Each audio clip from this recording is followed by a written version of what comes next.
Welcome to channel maths concept academy. मेरा नाम रवि, मैं आपके लिए मैथमेटिकल कंटेंट और साथ ही साथ केवीएस की अपडेट लेके आता हूँ। तो एक और class day 6 daily science MCQ जो केवीएस पीआरटी के लिए है वो आपके सामने है और हर क्लास का आनंद लीजिए, ठीक है ना। किसी क्लास में क्वेश्चन कम हो सकते हैं, किसी में ज्यादा। आपको मैं कमेंट दिखा सकता हूँ। ज्यादा वाले में बहुत बच्चे कमेंट करते हैं कि सर वीडियो छोटी बनाओ, कम वाले में बहुत कमेंट करते हैं कि सर वीडियो बड़ी बनाओ। लेकिन आप लोग थोड़ा सा समझने की कोशिश करो कि चाहे क्वेश्चन किसी में ज्यादा आ जाए, चाहे क्वेश्चन किसी में कम आ जाए, हो तो सब आपके लिए ही रहा है ना। चलो अब सुनना मैं क्या कह रहा हूं। आज भी मैं कार्बन के एमसीक्यू लेके आया हूं। कार्बन के एमसीक्यू की दूसरी वीडियो है, तो अगर आप ढंग से देखते हो तो आपका सारा सिलेबस इन एमसीक्यूज में ही कवर हो जाएगा और बहुत सारे बच्चों के पैसे बच जाएंगे जो कि पेड कोर्स में जाके देते, ठीक है ना। चलो, तो सबसे पहले आपके पास आता है ये क्वेश्चन मैंने जानबूझ के ऐड किया। ये क्वेश्चन मैंने इंटेंशनली ऐड किया, जानबूझ के ऐड किया आप लोगों के लिए, ठीक है ना। ये क्वेश्चन मैंने जानबूझ के आप लोगों के लिए ऐड किया ताकि आप लोग इस क्वेश्चन से वो सीख पाओ जो मैं सिखाना चाह रहा हूं, ठीक है। लास्ट टाइम मैंने एक चीज आपको बताई थी, isomer.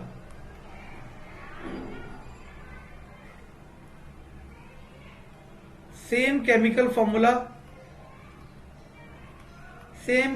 Formula but different structure.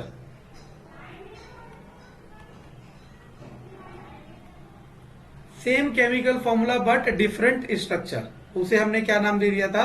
Isomer नाम दे दिया था, ठीक है ना।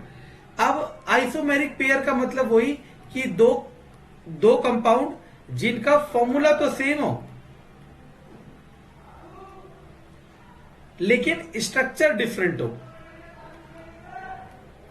समझ आ रहा है मैं क्या कह रहा हूं?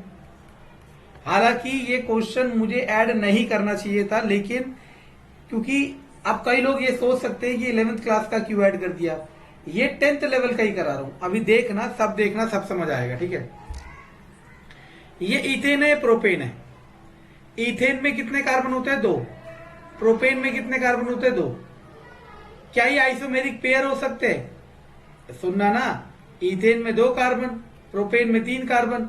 जब इसका मैं फॉर्मूला बनाऊंगा तो C3 लिखूंगा, इसका फॉर्मूला लिखाऊंगा तो C2 लिखूंगा, और कुछ हाइड्रोजन होंगे वो भी मुझे पता है, लिख देता हूं। चलो, H6 होगा, यहाँ H8 होगा। मैं इस हाइड्रोजन से नहीं खिला रहा, मैं क्या कह रहा हूं, इथेन में 2 कार्बन है, प्रोपेन में 3 कार्बन है। अब बात मुझे ये बताओ, क्या ये आइसोमर हो सकते हैं? क्योंकि आइसोमर होने के लिए फॉर्मूला सेम होना चाहिए, इनका तो फॉर्मूला ही अलग हो गया, तो पहला वाला आंसर नहीं हो सकता। समझ आया मैं क्या कह रहा हूं? दूसरा वाला, प्रोपेन एंड ब्यूटेन। प्रोप मतलब 3 कार्बन, ब्यूट मतलब 4 कार्बन, यानी कि इसके फॉर्मूले में C3 आएगा, इसके फॉर्मूले में C4 आएगा। क्या ये दोनों आपके आइसोमर हो सकते हैं? नहीं हो सकते। अगला इथेन, ये तो दोनों सेम ही है। अगर सेम है तो वो आइसोमर नहीं है। आइसोमर होने के लिए उनका स्ट्रक्चर तो अलग होना चाहिए, तो नो डाउट इसका आंसर डी हो गया। तो मैं बस इस क्वेश्चन से आपको ये सिखाना चाह रहा था कि अगर आपके पास आइसोमेरिक पेयर वाला क्वेश्चन आएगा केवीएस पीआरटी में, आइसोमेरिक पेयर वाला अगर आपके पास न्यूमेरिकल आएगा तो वो एमसीक्यू इस फॉर्मेट में होगा। लेकिन अब जो थोड़ा ज्यादा सीखना चाहता है तो देखो, ब्यूटेन 1 2 3 4, एन है तो सब में सिंगल बॉन्ड, और बाकी कार्बन के 4 बॉन्ड कर दो। हर कार्बन के 4 बॉन्ड, इस कार्बन के देखो 1 2 3 4, और जो बाहर की तरफ दिख रहे हैं उन सब में क्या लगा दो? H। ये मैंने क्लास 10th की साइंस की जो वीडियो है इसमें बता रखा है सारा, बहुत डिटेल में, ठीक है ना। आप नहीं सीखना चाहते तो मैं क्या कर सकता हूँ, C4H10 इसका फॉर्मूला हो गया। इसकी बारी आती है, जिसका साइंस बैकग्राउंड है उसे तो बिल्कुल समझ आ जाएगा, जिसका साइंस बैकग्राउंड है उसे नहीं समझ आएगा। जिसका साइंस बैकग्राउंड नहीं है उसके लिए मैंने आंसर बताने का जो सबसे पहला तरीका बताया वो बहुत बेस्ट है, उसमें कोई कमी नहीं है। लेकिन फिर भी अब हमें क्या करना है, सुनते रहना मैं क्या कह रहा हूं। प्रोप लास्ट में देखते हैं। प्रोप मतलब 3 कार्बन, एन मतलब सिंगल बॉन्ड, हर कार्बन के 4 बॉन्ड होंगे, चेक कर लो 4 अबे कह रहा है दूसरे पे मिथाइल है। मिथ मतलब होता है 1 कार्बन, तो आप चाहे यहां से नंबरिंग कर लो 1 2 3, चाहे इस तरफ से कर लो 1 2 3, 2 तो बीच वाला ही होगा, तो दूसरे पे 1 कार्बन है। और मैंने आपको क्या कहा कि कार्बन के 4 बॉन्ड होते हैं। इस कार्बन का कितना बॉन्ड है, एक तो नीचे है, 2 ये रहा, 3 ये रहा, 4 ये रहा। अगर जिसका साइंस बैकग्राउंड है उसे समझ आ गया, साइंस ना वाले को भी समझाया मैंने, लेकिन साइंस ना वाला पहले वाले तरीके से कर सकता है, ठीक है ना। फिर भी कोई डाउट हो तो पूछ सकते हैं, लेकिन इस तरह का क्वेश्चन आ सकता है, नो डाउट। इसका फॉर्मूला देख लो, 4 तो कार्बन है इसमें, 1 2 3 4। हाइड्रोजन कितने हैं, 1 2 3 4 5 6 7 8 9 और 10। अब देखो दोनों का फॉर्मूला सेम आ रहा है, नहीं आ रहा है, आ रहा है। और दोनों की स्ट्रक्चर अलग है कि नहीं है, है। तो यही हमारा आइसोमर का बेसिक डेफिनेशन था कि same chemical formula but different structure. आपको 2 तरीके बताए, दोनों में से कुछ भी कर लो। ये वाला बहुत ही शानदार क्वेश्चन है। अब जो मैं बताने जा रहा हूं, हार्डनेस ऑफ वाटर, जिसका साइंस बैकग्राउंड नहीं है उसे तो बिल्कुल भी नहीं पता होगा ये सब चीजें, और जिसका साइंस बैकग्राउंड पता है वो है उसे भी बहुत कम, मतलब 50-60% ऐसे बच्चे होंगे साइंस बैकग्राउंड के जिसे इतनी क्लियरिटी से नहीं पता होगा। तो सुनना मैं क्या कह रहा हूं, वाटर को 2 टाइप में क्लासिफाई कर दिया, एक हार्ड वाटर और एक सॉफ्ट वाटर। हार्ड को कहते हैं कठोर जल और इसे कहते हैं मृदु जल।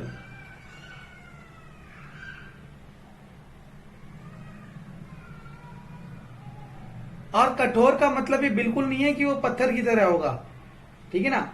यहां कठोर और मृदु का क्या सेंस है वो बताता हूं। हार्ड वाटर उसे कहा इन्होंने जो क्या करेगा, सोप के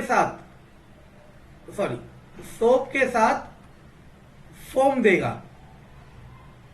सॉरी यार क्या लिख रहा हूं, जो सोप के साथ फोम नहीं देगा। जैसे आप लोग जो हमारे साइड हैंडपंप का जो पानी आता है वो खारा पानी कहते हैं, हार्ड वाटर, क्योंकि उसमें साबुन झाग नहीं देता उतना जितना देना चाहिए, और ना के बराबर देता है। जैसे समुद्र का पानी है, आप उससे नाव झाग थोड़ा मिलेगा, ठीक है ना। वहीं मृदु वाटर वो होगा जो सोप के साथ झाग देगा। मृदु वाटर या सॉफ्ट वाटर वो होगा जो सोप के साथ झाग देगा। अब हमारे दिमाग में एक ही चीज आई कि यार ये कैसे पता चल रहा है कि कौन सॉफ्ट वाटर और कौन हार्ड वाटर है, ये कैसे पता चल रहा है कि कौन सॉफ्ट वाटर है और कौन हार्ड वाटर है। तो यहां सुन लो पूरी केमिस्ट्री। वाटर के अंदर कैल्शियम और मैग्नीशियम मेटल्स हमेशा प्रेजेंट होते हैं। वाटर में कैल्शियम मैग्नीशियम मेटल प्रेजेंट होते हैं। अब सुनते रहना मैं क्या कह रहा हूं। तो अब वाटर में जब भी कैल्शियम और मैग्नीशियम के कार्बोनेट या हाइड्रोजन कार्बोनेट मिलेंगे, मतलब कैल्शियम कार्बोनेट हो सकता है, मैग्नीशियम कार्बोनेट हो सकता है, कैल्शियम हाइड्रोजन कार्बोनेट हो सकता है, और मैग्नीशियम हाइड्रोजन कार्बोनेट हो सकता है। समझ आ रहा है मैं क्या कह रहा हूं। और अगर कैल्शियम और मैग्नीशियम के सल्फेट मिलेंगे या क्लोराइड मिलेंगे, मतलब कैल्शियम सल्फेट हो सकता है, मैग्नीशियम सल्फेट हो सकता है, मैग्नीशियम क्लोराइड हो सकता है, और कैल्शियम क्लोराइड हो सकता है। अगर आपको ये चारों मिलेंगे तो वाटर में जो हार्डनेस होगी वो टेम्पररी हार्डनेस होगी, और अगर ये चारों मिलेंगे तो वाटर में जो होगी परमानेंट हार्डनेस होगी। अस्थायी कठोरपन और स्थायी कठोरपन। अब आप मुझसे पूछोगे कि सर ये टेम्पररी और परमानेंट हार्डनेस क्या होती है। टेम्पररी हार्डनेस वो होती है बच्चों जिसे बॉइलिंग करने से रिमूव करा जा सकता है, मतलब पानी को बॉइल करोगे और उसका रिमूव, मतलब उसकी जो हार्डनेस है वो रिमूव हो जाएगी। और परमानेंट हार्डनेस वो होती है जिसे बॉइलिंग से रिमूव नहीं होती और केमिकल एजेंट्स यूज करने पड़ते हैं। और परमानेंट हार्डनेस को रिमूव करने का एक सबसे बहुत ही फेमस मेथड है ईडीटीए मेथड। ये बहुत बार एसएससी सीजीएल में पूछा गया है कि EDTA method is used for, और एक आंसर होता है for removing permanent hardness of the water. ये पूरा टॉपिक अगर आपने समझ लिया तो आप हार्डनेस का जनरल साइंस में आने वाला कोई भी क्वेश्चन कर सकते हो।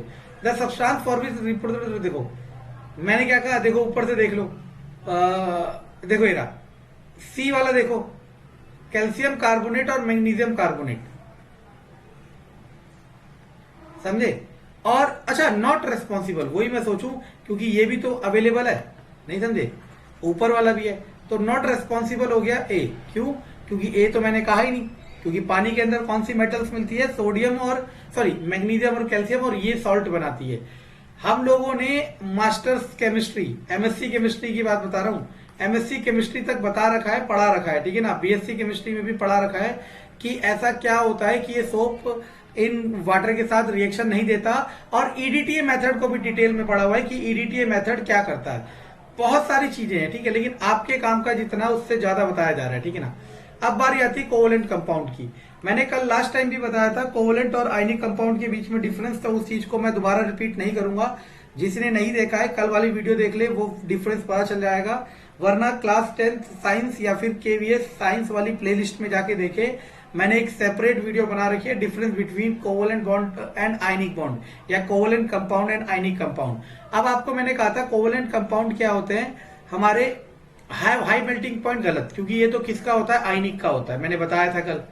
Are mostly soluble in water, are form between atom and non metal, गलत, ये भी आयनिक होते हैं, याद रखना। मेटल और नॉन मेटल के बीच में बनने वाले बॉन्ड क्या होते हैं, आयनिक होते हैं। आयनिक क्यों होते हैं ये भी जानना आपका जरूरी है, ठीक है ना। क्यों, क्योंकि मेटल्स जो होते हैं वो इलेक्ट्रॉन डोनेट करना चाहते हैं, और जो नॉन मेटल्स होते हैं वो इलेक्ट्रॉन एक्सेप्ट करना चाहते हैं। और आपको पता है जहां पे भी ट्रांसफर ऑफ इलेक्ट्रॉन होता है, जहां पे भी ट्रांसफर ऑफ इलेक्ट्रॉन होता है, वो हमारा क्या हो जाता है, आयनिक बॉन्ड हो जाता है। तो ऑप्शन नंबर डी देखो, यही तो मैंने बताया था, शेयरिंग ऑफ इलेक्ट्रॉन क्या बनाते हैं, कोवलेंट कंपाउंड बनाते हैं। तो आंसर नंबर डी। अगर डी भी मैच नहीं करता तो मैं बी को मैच कर देता। हम घरों में सिरका जो यूज करते हैं ना, विनेगर, पहली बात तो आपको याद रखना है, विनेगर में देखो, ये तो आपको कंफर्म होगा कि विनेगर में एसिड होता है, विनेगर में एसिड होता है, लेकिन मैंने आपको क्या कहा, एसिड के कंटेंट को कम करा जाता है पानी मिला के, जिसे हम कहते हैं डाइल्यूशन, ठीक है ना। एसिड का जो प्रॉपर्टी है, कोरोसिव प्रॉपर्टी, उसको कम करा जाता है पानी मिला के, जिसे कहते हैं डाइल्यूशन। तो विनेगर में भी कोई ना कोई एसिड होगा और कुछ पानी मिलाया होगा, ताकि उसका जो एसिडिक इफेक्ट है वो कम हो पाए। तो याद रखना, विनेगर में एसिटिक एसिड होता है और वाटर होता है, और एसिटिक एसिड और वाटर का कितना परसेंटेज होता है ये भी याद करना है, दैट इज 5 to 8%। समझ आ रहा मैं क्या कह रहा हूँ। होने को तो 15 से 20% भी कर सकते हो, लेकिन वो फिर हमें नुकसान कर जाएगा, ठीक है ना। स्टैंडर्ड जो होता है वो होता है 4% या 5% to 8%। So C is our answer, ये आपको याद करना है, और इतना मुश्किल भी नहीं है। जब जब आप कोई ऐसी चीज खाओ जिसमें विनेगर हो, नूडल्स खाओ, चाउमीन खाओगे या कुछ खाओगे, तो आपको बस एक बार मन में रिपीट करना है कि इस विनेगर में एसिटिक एसिड और वाटर का जो रेशियो कॉम्बिनेशन है, उसमें एसिटिक एसिड जो है 5 to 8% है। 2-3 बार करोगे आपको जिंदगी भर के लिए याद हो जाएगा, ठीक है ना। अगला इसके बाद कार्बन कंपाउंड। कार्बन कंपाउंड कौन सा बॉन्ड बनाते हैं, कोवलेंट बॉन्ड।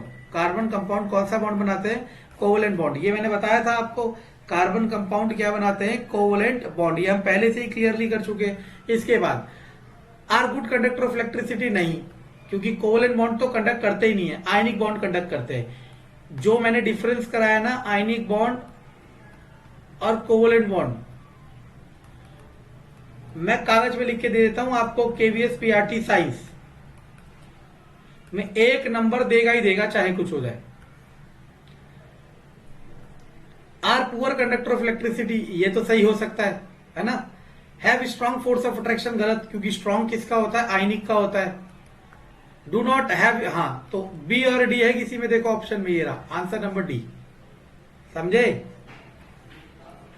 ये मैं आपको बता चुका हूं। ये जो होता है कार्बन 60 C60 का कंपाउंड होता है, इसका एलोट्रॉप होता है। अब ये एलोट्रॉप्स क्या होता है, मैं आपको थोड़ा सा एक एग्जांपल दे देता हूं।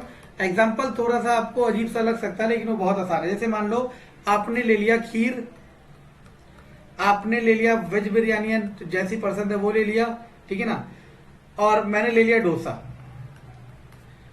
अगर मैं देखूं खीर में, बिरयानी में और डोसा में, है तो राइस का ही कंटेंट, है तो चावल ही, लेकिन वो अलग अलग फॉर्म में है। तो ऐसी एलोट्रोपिक फॉर्म का मतलब होता है कि उसमें जो एलिमेंट होगा, बेसिक एलिमेंट होगा, वो सब में सेम होगा, लेकिन उसका स्ट्रक्चर, उसका बॉन्डिंग, उसका कॉन्फ़िगरेशन क्या होगा, डिफरेंस होगा।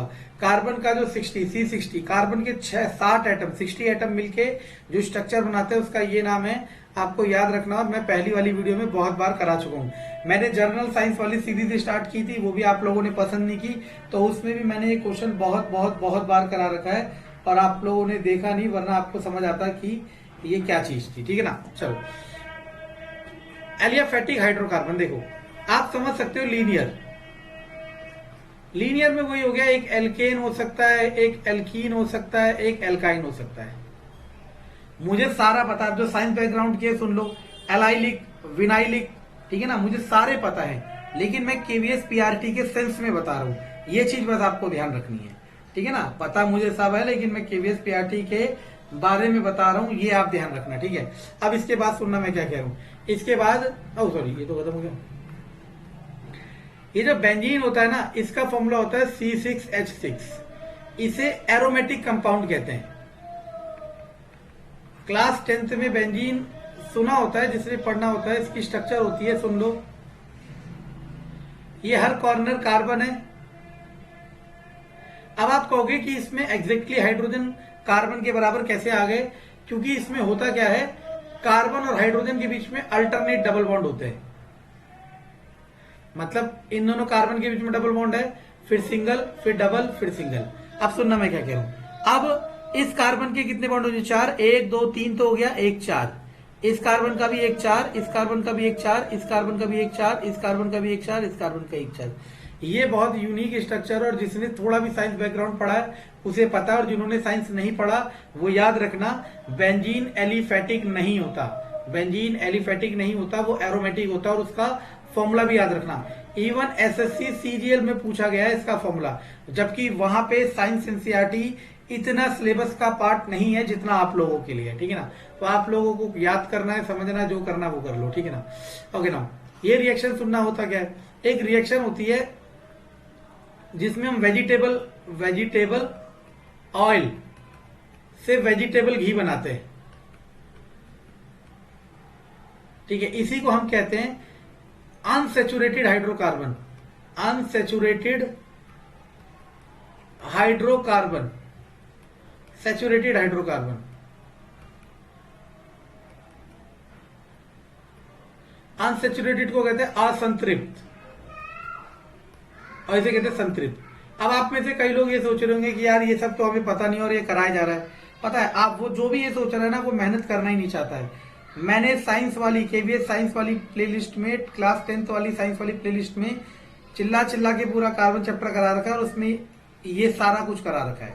आप देखना ही नहीं चाहते। आप पता है क्या चाहते हो, आप चाहते हो आपके हिस्से की मेहनत मैं कर लूं, कि अब मैं ये दोबारा बता दूं। मैं तो हर किसी को बताने के लिए तैयार हूं, लेकिन फिर ये क्वेश्चनों की वीडियो 2-2 3-3 घंटे की हो जाएगी, फिर ना तो इसे कोई देखेगा और ना ही मेरा बनाने का मन करेगा, ठीक है ना। तो अभी मैं जितना हो सकता है बता रहा हूं, आप चाहो तो इतने से भी काम चला सकते हो। पूरा चाहिए तो केवीएस साइंस वाली प्लेलिस्ट में जाइए, या फिर क्लास 10th एनसीईआरटी वाली प्लेलिस्ट में जाइए, वहां पे कार्बन वाले चैप्टर में जाइए, पूरा समझा रखा है। फिर भी ना समझ आए, देखने के बाद फिर आप मुझे कमेंट में कह सकते हो कि सर दोबारा बताइए, ठीक है ना। अब सुनना, अनसैचुरेटेड मतलब होता है एल्कीन और एल्काइन, और सैचुरेटेड मतलब होता है एल्केन। तो इनमें होता क्या है, वेजिटेबल ऑयल को वेजिटेबल घी में बदलने के लिए आप H2 से रिएक्शन करोगे, और निकिल और पैलेडियम के सरफेस में, निकिल या पैलेडियम के सरफेस में। इसी तरीके से जब भी आपके पास अनसैचुरेटेड होगा और आपको सैचुरेटेड करना होगा, तब भी आप क्या करोगे, H2 से रिएक्शन करोगे निकिल और पैलेडियम के सरफेस पे, निकिल और पैलेडियम के सरफेस पे, निकिल और पैलेडियम के सरफेस पे, ठीक है ना। अब सुनना मैं क्या कह रहा हूं। तो इस रिएक्शन को कहा जाता है एडिशन रिएक्शन। बस आपने ये समझना है। क्लास 10th साइंस वाले चैप्टर में चारों रिएक्शन को मैंने एक्सप्लेन कर रखा है, ठीक है ना। आपका ये क्वेश्चन तो एडिशन रिएक्शन का है, हो सकता है सब्स्टिट्यूशन का आ जाए, हो सकता है डिस्प्लेसमेंट का आ जाए, हो सकता है ऑक्सीडेशन का आ जाए, किसी का भी आ सकता है। जिन कंपाउंड पे OH होता है उन्हें एल्कोहल कहते हैं, उन्हें क्या कहते हैं, एल्कोहल। और उनका जो सफिक्स होता है, देखो दो चीजें होती है, एक सफिक्स होता है, एक प्रीफिक्स होता है। हिंदी में मुझे इतना डिटेल याद नहीं है, क्योंकि ये 10th के बाद आया था और मैंने 10th तक हिंदी में पढ़ा था। प्रत्यय सुना है ना, जो शब्द के आगे लगता है, ऐसी कुछ होता है। प्रीफिक्स मतलब होता है जो पहले लगता है, प्री मतलब पहले, और सफिक्स मतलब होता है बाद। तो अल्कोहल का जो सफिक्स होता है वो ओल होता है। क्या होता है, ओल। और प्रीफिक्स क्या होता है, हाइड्रोक्सी। जो साइंस स्ट्रीम का होगा उसे समझ आ रहा होगा कि मैं क्या कह रहा हूं, लेकिन केवीएस पीआरटी के लिए इतना काफी है क्या कि अल्कोहल जब भी होगा तो लास्ट में क्या दिखेगा, ओल। अब आपको इन सब में से किसके लास्ट में ओल दिख रहा है, इसके, तो आंसर हो गया ये। है ना आसान? अगर आसान नहीं है तो फिर मैं आसान बना रहा हूं, ठीक है ना। जिसके लास्ट में ओन होगा, ओन वो होता है कीटोन ग्रुप का। जिसके लास्ट में ओइक होता है वो होता है एसिड ग्रुप का। जिसके लास्ट में अल होता है वो होता है एल्डिहाइड ग्रुप का। कॉपी में भी लिखना है सब, एक बार देख लो, उसके बाद फिर इन सबको कॉपी में नोट्स बनाने हैं, तभी फायदा है इन सब चीजों का, अदरवाइज कोई फायदा नहीं है, ठीक है ना। इसके बाद अनसैचुरेटेड, अभी मैंने ऊपर बताया अनसैचुरेटेड दो होते हैं, एक होता है एल्कीन, एक होता है एल्काइन। और सैचुरेटेड कौन होता है, एल्केन। सैचुरेटेड कौन होता है, एल्केन। अब एक बात समझने की कोशिश करना मैं क्या कह रहा हूं। अब ये मैं आपको बता देता हूं इस पॉइंट ऑफ टाइम पे कि किसको सैचुरेटेड क्यों कहा और किसको अनसैचुरेटेड क्यों कहा, ठीक है ना, ताकि आपका ये पूरा कंसेप्ट अभी क्लियर हो जाए। आपका ये पूरा कंसेप्ट अभी क्लियर हो जाए, इसलिए मैं आपको ये बता देता हूं साथ ही साथ कि इनको सैचुरेटेड क्यों कहा और उनको अनसैचुरेटेड क्यों कहा, ठीक है ना। किसी को सैचुरेटेड कहा, किसी को अनसैचुरेटेड कहा, ऐसा क्यों करा ये मैं आपको बता देता हूं। देखो, इन्होंने डेफिनेशन दे दी सैचुरेटेड, सैचुरेटेड हाइड्रोकार्बन, और इसे कहते हैं हिंदी में संतृप्त हाइड्रोकार्बन। संतृप्त हाइड्रोकार्बन, सुनना, सैचुरेटेड हाइड्रोकार्बन कह दिया, those hydrocarbon in which there is single bond between carbon carbon atom. और जो साइंस बैकग्राउंड को उसे बता देता हूं, इसको sp3 भी लिखते हैं, बाकी नॉन साइंस बैकग्राउंड के लिए sp3 hybridization between carbon carbon atom. लेकिन जो नॉन साइंस बैकग्राउंड का उसके लिए सिंगल बॉन्ड आ जाएगा, क्योंकि sp3 क्लास 11th के लिए। बीच बीच में ये चीजें इसलिए बता रहा हूं ताकि इन बच्चों को समझ आ पाए कि कंटेंट मेरे पास बहुत आगे तक का है, कंटेंट मेरे पास बहुत आगे तक का है, लेकिन बताया सिर्फ उतना जा रहा है जितना आपके लिए जरूरी है। समझ आ रहा है मैं क्या कह रहा हूं? बताया सिर्फ उतना जा रहा है जितना आपके लिए जरूरी है, ठीक है ना। चलो, तो अब आपको पता है सिंगल बॉन्ड वाले तो एल्केन ही थे, इसीलिए उन्होंने सैचुरेटेड कहा। और अनसैचुरेटेड हाइड्रोकार्बन उन्हें कह दिया जिनमें कार्बन कार्बन के बीच में डबल या ट्रिपल बॉन्ड है। और आपको पता है डबल वाला अल्कीन होता है, ट्रिपल वाला अल्काइन होता है, ठीक है ना। तो हमारा यहाँ पे देखो तीन चीजें आई, यहाँ पे एक एल्केन आया, एक एल्कीन आया, एक एल्काइन आया। एल्केन का सफिक्स जो होता है वो एन होता है, सफिक्स, सफिक्स समझे ना, नाम के अंत में। एल्कीन का इन होता है, एल्काइन का आइन होता है। और आपका अनसैचुरेटेड कौन है, ये दोनों अनसैचुरेटेड हाइड्रोकार्बन। तो देख लो किसके लास्ट में इन है, किसके लास्ट में आइन है, इन आइन, तो आंसर बी और सी। समझ आया मैं क्या कह रहा हूं? ठीक है, इससे डिटेल नहीं हो सकता इस क्वेश्चन का, ठीक है ना। ओके, अब देखो एक रिएक्शन है मैं बता रहा हूं जिसे कहते हैं combustion of hydrocarbon, combustion of hydrocarbon. और याद रखना इसे ऐसे भी कह सकते हैं reaction with hydrocarbon, reaction with hydrocarbon, दोनों नाम से बुलाया जा सकता है इसे, दोनों नाम से बुलाया जा सकता है। कंबशन ऑफ हाइड्रोकार्बन से भी बुलाया जा सकता है, और reaction of hydrocarbon with oxygen, क्या कर रहा हूं ये, दोनों नाम से बुलाया जा सकता है, ठीक है ना। याद रखना किसी भी हाइड्रोकार्बन का, हाई कोर्ट नहीं है, हाइड्रोकार्बन है। एक बच्चा एक दिन मुझसे कमेंट में कह रहा था हाई कोर्ट क्यों लिख दिया आपने हर जगह। हाइड्रोकार्बन का जब भी कंबशन करते हो, कंबशन का मतलब जलना होता है और जलने का मतलब होता है ऑक्सीजन से रिएक्शन करना। और यानी कि जब भी कोई हाइड्रोकार्बन ऑक्सीजन से रिएक्शन करेगा तो याद रखना कार्बन डाइऑक्साइड मिलेगा और वाटर मिलेगा, यही दो चीज मिलती हैं। अब आप में से कई बोलोगे कि जलने पे वाटर कैसे मिल रहा है, अरे वाटर वेपर्स की फॉर्म में मिलता है, ठीक है ना।